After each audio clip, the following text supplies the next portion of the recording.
¿Te imaginas al padre en tanga? Que no puedo.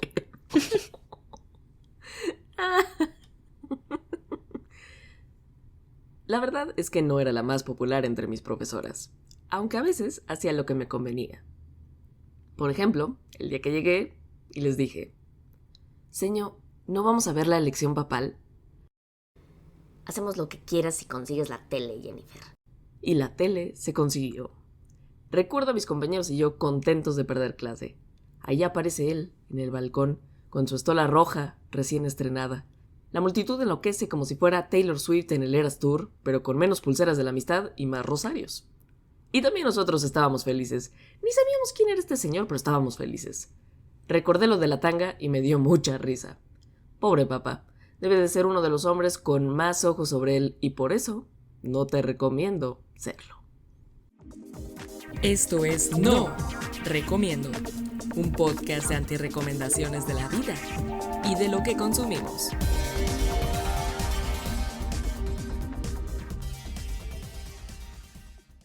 Para empezar, hablemos del procedimiento menos santo para elegir a un santo. La historia más extraña y posiblemente más falsa sobre la elección papal, la famosa silla perforada. Tengo que confesar que yo juraba que era cierto. Le tengo que hacer menos caso a las enseñanzas católicas que tengo en la mente de lo poco que se me quedó en clase. Resulta que durante siglos ha circulado el rumor de que después del cónclave, al nuevo papa se le sentaba en una silla con un agujero en el asiento para que un diácono pudiera, verificar que el elegido fuera anatómicamente masculino. Gritaba, según la leyenda, «Duo sabet et bene pendentes». Tiene dos y cuelgan bien, en latín. Este procedimiento tendría su origen en la leyenda de la papisa Juana, una mujer que supuestamente se hizo pasar por hombre y llegó a ser papa en el siglo IX. Según la historia, su verdadero sexo fue descubierto cuando dio a luz durante una procesión de San Pedro del Vaticano a San Juan de Letrán. ¡Qué sorpresa tan más incómoda! Debo aclarar que los historiadores serios consideran que la papisa Juana es un mito medieval sin fundamento histórico. Las explicaciones a la leyenda son muy diversas. Unos dicen que el mito fue ideado a partir del apodo de papisa que recibió Juan VIII por su debilidad ante la iglesia de Constantinopla. Otros aseguran que fue por el mismo sobrenombre aplicado a Marosia, la autoritaria amante de Juan IX. Pero la leyenda fue tan persistente que supuestamente inspiró la creación de esta verificación testicular pontificia. La verdad es menos escandalosa, pero igualmente fascinante. Sí existió una silla especial llamada sedia stercoraria, literalmente silla de excrementos, con un agujero, pero era más similar a un inodoro ceremonial que a un dispositivo de verificación genital. Se encuentra de hecho en los museos vaticanos. Su uso formaba parte de un ritual que simbolizaba la humildad del Papa. Incluso el máximo pontífice está sujeto a las necesidades básicas humanas. Otro ritual igualmente extraño era que mientras el Papa electo se sentaba en esta silla, los cardenales se acercaban y decían «Non videvis annos Petri», lo cual quiere decir «no verás los años de Pedro». Era una forma amable de recordarle que probablemente no duraría tanto como San Pedro, quien supuestamente dirigió la iglesia durante 25 años. Bastantes padres han superado estos 25 años, ¿eh? Imagínate, acabas de conseguir el trabajo más importante de tu vida y lo primero que te dicen tus colegas es «no te emociones, probablemente vas a morir pronto». O sea, la verdad es que tampoco es como que te echen muchas porras para ser papa. Pero más allá de estas curiosidades históricas, el proceso para elegir papa es el siguiente. Los cardenales son encerrados en la Capilla Sixtina y tienen prohibido comunicarse con el exterior. Votan hasta 4 veces al día. Sus papeletas son quemadas después de cada ronda con químicos especiales. Humo negro si no hay consenso, blanco si hay un nuevo papa. Hay ropa papal en 3 tamaños, de hecho, pequeño, mediano y grande, para que el elegido pueda vestirse inmediatamente y no tarde tanto en salir hacia la multitud. Lo que el mundo no ve claramente son las intensas negociaciones, las estrategias y las alianzas que ocurren entre votación y votación. Como Game of Thrones, pero con sotanas en lugar de armaduras y oraciones en lugar de dragones. Para más referencias, sí te recomiendo ver la película de Cónclave. Tú puedes ser papa. Una de las curiosidades más sorprendentes del papado es que técnicamente cualquier hombre católico bautizado, sin casarse, podría convertirse en papa. No necesitas ser cardenal, obispo o siquiera sacerdote para ser elegido. Según el Código de Derecho Canónico, si un laico fuera elegido papa, simplemente tendría que aceptar la ordenación como obispo antes de asumir sus funciones. Sería el equivalente eclesiástico de contratar a alguien sin experiencia para ser el CEO de una multinacional global, pero podría pasar. Esta regla, de hecho, ha permitido algunos casos raros. En 1294, los cardenales eligieron a un ermitaño de 80 años llamado Pietro da Morrone, quien vivía en una cueva. El pobre hombre intentó escapar cuando le comunicaron la noticia, pero eventualmente aceptó convertirse en el Papa Celestino V. 5 meses después renunció, probablemente añorando su tranquila cueva. Dante lo colocó en el infierno por esta gran renuncia. Buena pregunta dónde habría puesto Dante a Benedicto XVI. Anyways, el tocayo del actual papa, León X, elegido en 1513, ni siquiera era sacerdote cuando fue nombrado papa. Tuvo que recibir todas las órdenes sagradas en una semana, pasando de laico a papa en tiempo récord. Y bueno, aunque teóricamente podría ser papa sin experiencia previa, en la práctica los cardenales suelen elegir a uno de los suyos. El último papa que no era cardenal cuando fue elegido fue Urbano VI, en 1378. Eso no salió nada bien. Su elección provocó el gran cisma de Occidente, con 2 papas reclamando el trono de San Pedro simultáneamente.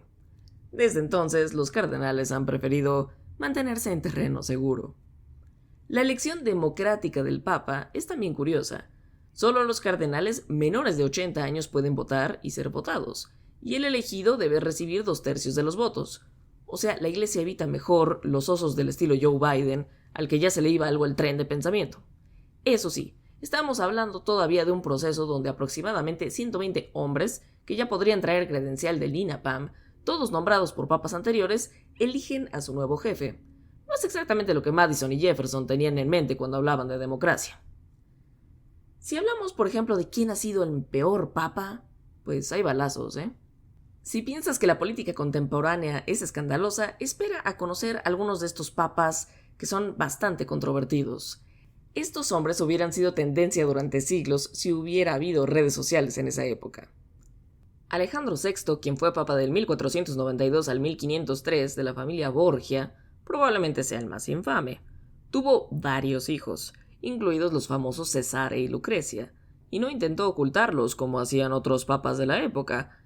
En él está basada la serie de los Borgia con el grandísimo Jeremy Irons como Alejandro VI. Este papa utilizó su posición para acumular poder y riqueza para su familia, convirtiendo el Vaticano en su feudo personal. Sus fiestas eran legendarias por su decadencia. Por ejemplo, el 30 de octubre de 1501 se celebró el Baile de las Castañas, una orgía organizada por Cesare y a donde asistió el Papa y Lucrecia. De acuerdo con el documento que sigue vivo de eso, el Liber Notarum, Johannes Burckhardt puso al menos esto. Finalmente, se anunciaron premios como túnicas de seda, pares de zapatos, birretas y otras cosas, para los que más veces pudieran conocer carnalmente a las meretrices. Bueno, estoy segura de que al menos este papa sí se la pasó chido. Julio II, que fue papa del 1503 al 1513, apodado el Papa Guerrero, literalmente lideraba tropas en el campo de batalla con armadura completa. Imagínate a un anciano con tierra y coraza gritando «¡Por Dios y por mí mismo!», mientras cargaba contra sus enemigos. Sus contemporáneos bromeaban diciendo que arrojaba las llaves de San Pedro al Tíber para poder usar la espada de San Pablo, lo cual era bastante impresionante. Parecido a este papa podríamos tener la imagen de Gandalf, ¿no? Me parece un poco menos controvertido porque, en tiempos de cruzadas, pues no hay como que de verdad te dirija tu propio papa. Bueno, un poco más infame es Juan XII, quien estuvo en el papado de 1955 al 964, claramente después de Cristo. Es el papa que personifica a la estrella de rock. Ascendió al papado a los 18 años. ¡18! Y convirtió el palacio papal en su patio de recreo. Un cronista de la época escribió que transformó el palacio de Letrán en un burdel y que no pasaba un día sin cometer adulterio. Murió a los 27 años, supuestamente golpeado hasta la muerte por un marido celoso que lo encontró en la cama con su esposa. Uy. Benedicto IX tiene el dudoso honor de haber sido papa en 3 ocasiones distintas durante el siglo XI. Primero, su padre pagó a la curia una considerable suma de dinero para que su hijo fuera papa. Luego sufrió un golpe de estado y bajó de la silla, pero por la fuerza recuperó el papado de manos de Silvestre III. Y luego hizo algo inimaginable. Vendió el papado cuando se aburrió. O bueno, se supone que quería casarse con su prima. Vendió su puesto por 1.500 libras de oro, la totalidad del óbolo de San Pedro o el diezmo que globalmente se le da al Vaticano. El comprador fue el Papa Gregorio VI. Durante el año 1046 hubo un intento de destituir al Papa Gregorio VI. Sin embargo, Enrique III, monarca de Alemania, intervino viajando personalmente hasta Italia y convocó el Concilio de Sutri. Como resultado de este concilio, finalmente se eligió a Clemente II como el nuevo y único pontífice. Pero Benedicto IX cambió de opinión en esos años y quiso recuperar el papado. Lo logró durante un año, antes de acabar siendo excomulgado. El único papa que ha vendido su cargo como si fuera un artículo de eBay. Benedicto IX, una chulada. A veces la controversia ha venido por duplicado o triplicado. Durante el Gran Cisma de Occidente, que fue del 1378 al 1417, llegaron a haber 3 personas diferentes reclamando ser el verdadero papa simultáneamente. Los fieles debían elegir a quién seguir basándose en su ubicación geográfica o lealtades políticas. Y no podemos olvidar al Papa Formoso, que estuvo en el papado del 891 al 896. A esta pobre persona le desenterraron el cadáver. Su sucesor, Bonifacio VI, desenterró el cadáver del Papa Formoso para enjuiciarlo. Digo, ya que eres el representante de Dios en la tierra, seguro esto era más o menos legal. Al pobre Formoso lo vistieron con ropas papales, lo sentaron en un trono y fue sometido a juicio en el llamado Sínodo del Cadáver. Fue declarado culpable. Digo, está difícil defenderse cuando estás muerto, ¿no? Se le cortaron 3 dedos de la mano derecha, los que usaba para bendecir, y su cuerpo fue arrojado al Tíber. Incluso para los estándares medievales, esto la verdad es que fue un poco extremo. Ahora me gustaría hablar del trabajo del Papa, o cómo dirigir tu propio país sin ejército. Casi. Ser Papa es probablemente el único trabajo donde se espera que sea simultáneamente CEO de una organización global, jefe de Estado de un país, líder religioso infalible y celebridad internacional. Todo mientras llevas puesta una túnica blanca. Yo creo que estos compadres están preocupados hasta de no mancharse a la hora de la comida. Como jefe de la Iglesia Católica, el Papa supervisa una organización con más de 1.300 millones de clientes en todo el mundo, más de 400 empleados, los sacerdotes, y un valor estimado inmobiliario y artístico incalculable. El patrimonio neto de la Iglesia nunca ha sido revelado, pero los cálculos andan en los $1.000 millones, y esta cifra yo creo que es bastante prudente. Como jefe del Estado Vaticano, el Papa gobierna el país más pequeño del mundo, apenas 44 hectáreas. Para que te des una idea, bastante más pequeño que Central Park, que tiene 340 hectáreas, y muchísimo más pequeño que Chapultepec, que tiene 866. Pero no te dejes engañar por su tamaño. El Vaticano tiene su propia moneda, sellos postales, emisora de radio, periódico y hasta su propio dominio de internet. Punto de chica A. Lo que le falta en tamaño lo compensa en influencia. Y hablando de influencia, el Papa es el único líder religioso con asiento de observador en las Naciones Unidas. Sus encíclicas y pronunciamientos pueden influir en la política global, desde el cambio climático hasta los derechos humanos. El hombre tiene megáfono espiritual que resuena en todo el planeta. Quizás el aspecto más estresante del trabajo es la infalibilidad.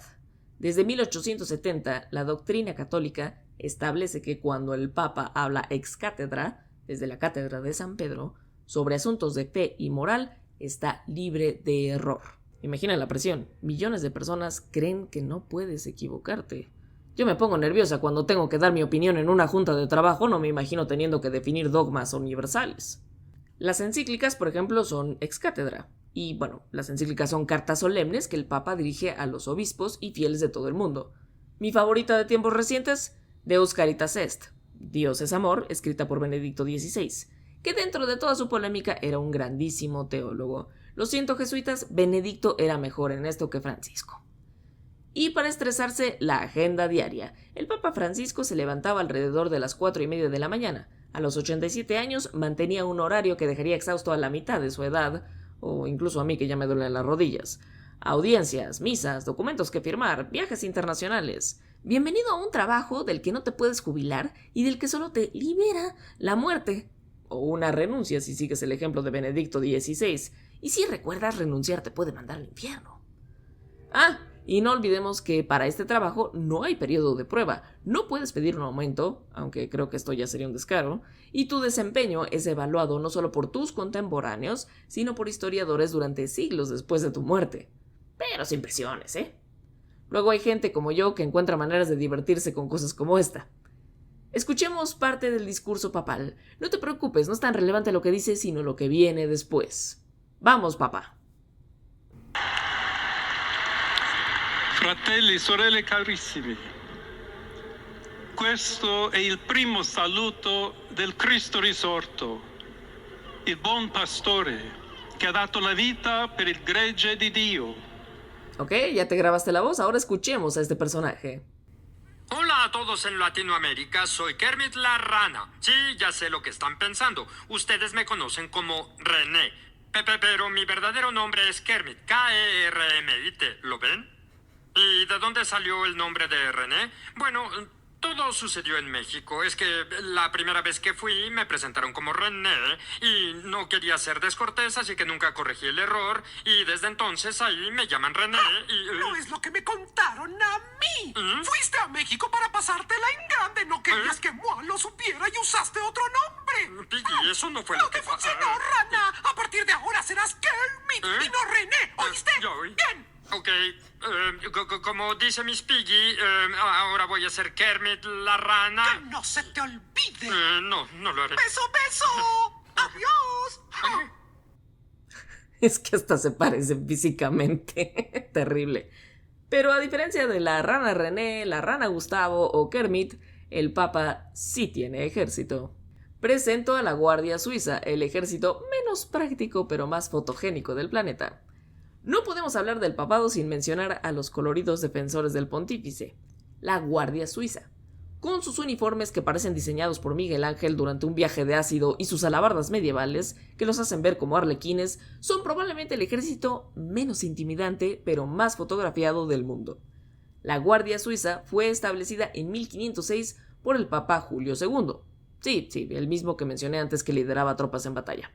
Eligió mercenarios suizos porque en aquella época tenían reputación de ser los soldados más leales y feroces de Europa, sin mencionar que la Confederación Suiza tenía alianza con el papado desde el siglo XVI.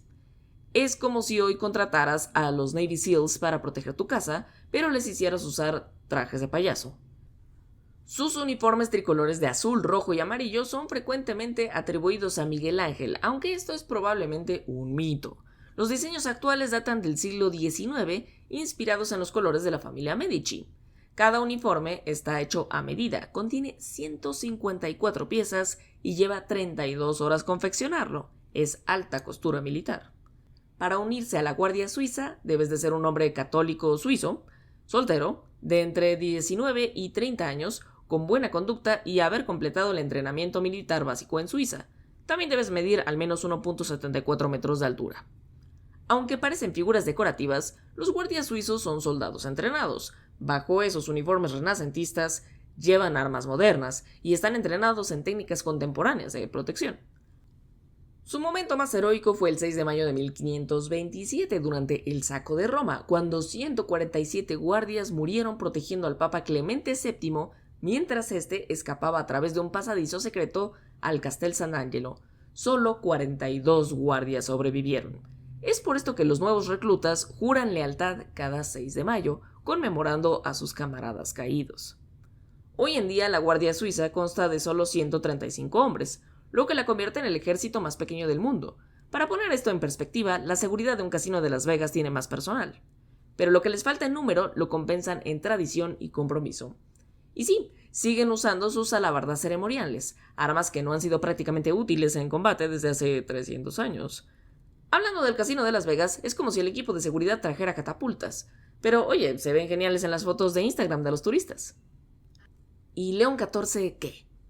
Pues el hombre es Agustino. Para diferenciarlos, andan con sayal negro, correa de cuero de una sola pieza y capilla negra hasta los codos con capucha. Y San Agustín fue un doctor de la iglesia. Este hombre me cae bien porque en su juventud era un desastre. Anduvo cuestionando a Dios hasta que finalmente acabó siendo hasta doctor de la iglesia. Es de esos santos que me caen bien por este espíritu de duda constante. A diferencia de los franciscanos, como el propio Papa Francisco, estos cuates no tienen la pobreza en sus valores, pero sí tienen la vida comunitaria, la perfecta vida en común, el estudio y el trabajo. Eso se nota en que el señor Robert Francis es también matemático de formación, además de su doctorado en Derecho Canónico con mención magna cum laude. Habla inglés, español, italiano, francés, portugués, quechua y lee en latín y alemán. Sospecho que pronto le veremos una visita suya a Perú porque ahí lo mandaron de misiones. O sea, a hacer proselitismo religioso hace ya algunos años a Chulucanas, en Perú, y de ahí acabó siendo obispo de Chiclayo.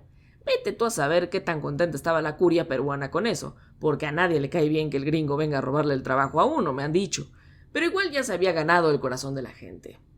¿Por qué escogió el nombre de León? Estaría bueno que haya sido por el primero, que pasó a la historia por haber persuadido nada más y nada menos que a Atila para que no saquease Roma en el año 452. Y también ese güey, León I, fue doctor de la iglesia.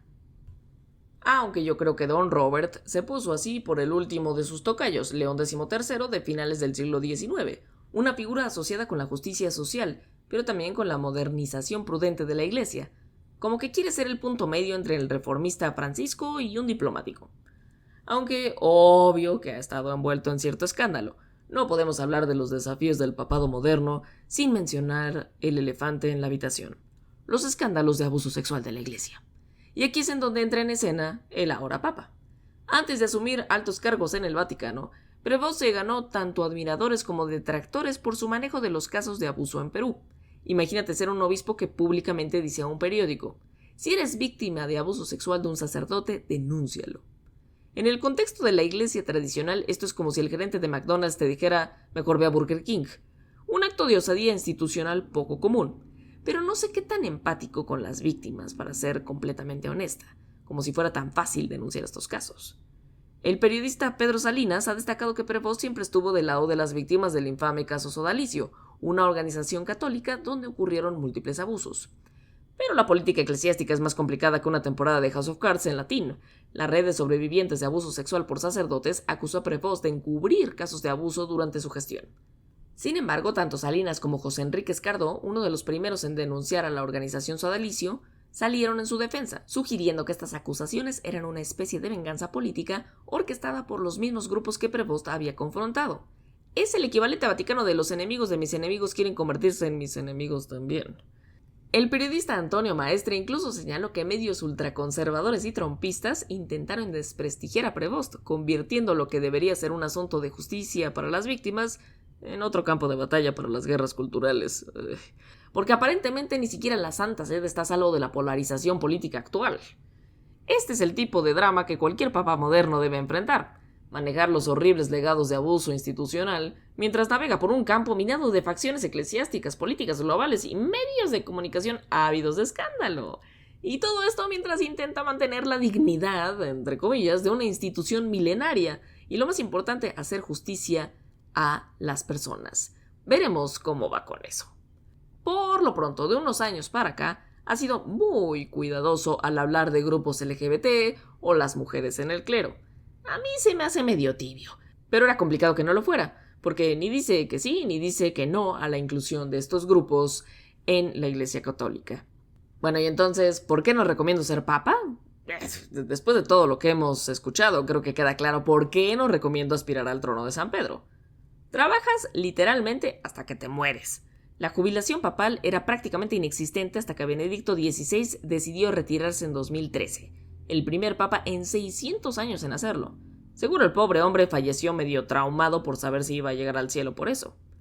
La presión es inmensa. Cuando hablas, más de 1.000 millones de personas te están escuchando. Tus palabras son analizadas, interpretadas y debatidas hasta el cansancio. Un simple comentario fuera de contexto puede convertirse en titular mundial. Tu vida privada desaparece completamente. Vives rodeado de gente, cámaras y expectativas. No puedes salir a comprar un helado o ir al cine sin causar un evento mediático. El último papa que intentó escapar del Vaticano disfrazado para dar un paseo fue Juan XXIII en los años 60 y fue reconocido casi inmediatamente. La moda papal, además, es restrictiva. Siempre de blanco, siempre formal. Imagina usar el mismo color todos los días de tu vida. Eso sí, los accesorios son interesantes. El anillo del pescador, el báculo, la mitra. Es medio mágico el asunto, pero sigue siendo un guardarropa bastante limitado. El papeleo es interminable. Firmas, bulas, encíclicas, constituciones apostólicas y todo debe ser perfecto porque estos documentos podrían estudiarse durante siglos. Las decisiones que tomas tienen consecuencias eternas, literalmente eternas, según la doctrina católica, ya que tienes las llaves del reino de los cielos. Así que ahora que vimos Fumata Blanca y escuchamos Habemus Papam, recuerda que ese pobre hombre acaba de aceptar uno de los trabajos más exigentes, escrutados y longevos del planeta. No lo envidio, y mucho menos lo recomiendo. Hasta la próxima semana de Newsletter. Recuerda que yo soy Jennifer McNamara, also known as Geeknifer. Agradezco por último al señor Dimitri Albertini por darme la fabulosa idea de este episodio. Esto fue No Recomiendo, un podcast de antirrecomendaciones de la vida y de lo que consumimos.